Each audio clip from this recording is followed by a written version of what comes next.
চ আমরা দুজনা কন্টেনার নিয়ে চলে যাই ওই আঙুরের পাম্পে। 1 ফুটা যদি তেল পাই তোর ভাবিও তো আমার কাছে থাকবে। তাই চলুন মুরারাজ। ধান লক্ষ্মীরা আমাদের আদা মাথায় খুবই রাগীর, খুব ডেঞ্জারাস। প্রহরীরা তোমরা সাবধান, এক্ষুনি আদা মাথায় চলে আসবে।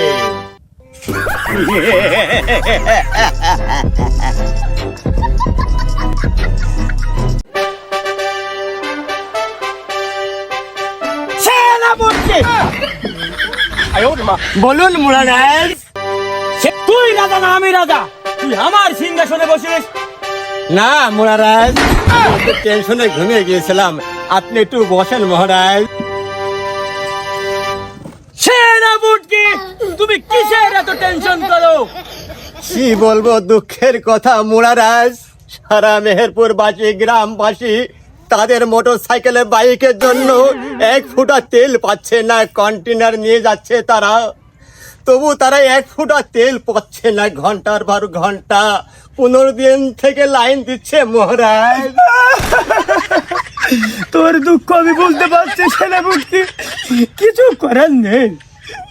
মহারাজ, আপনি এই সব লোকদের জন্য একটু আপনি ব্যবস্থা করে দেন মহারাজ। ওরে ওরে, তুই আমার এই কথা বলতে পারলি? আমার 1 ফুটা তেলের জন্য তোর রানী আমাকে ছেড়ে চলে যাওয়ার হুমকি দিয়েছে। আমি 3 বার গেছি গলায় দড়ি দিতে, কিন্তু পারি নাই।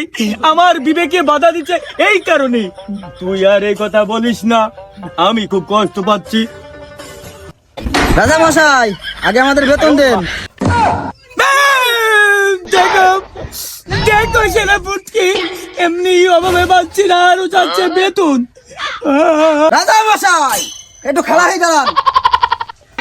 কি হয়েছে বল? এটা কি হলো আদা মাথায়? এটা আমাদের ভাগ্যের পরিহাস। চ আমরা দুজনা কন্টেনার নিয়ে চলে যাই ওই আঙুরের পাম্পে। 1 ফুটা যদি তেল পাই তোর ভাবিও তো আমার কাছে থাকবে। তাই চলুন মহারাজ, তাই চলুন।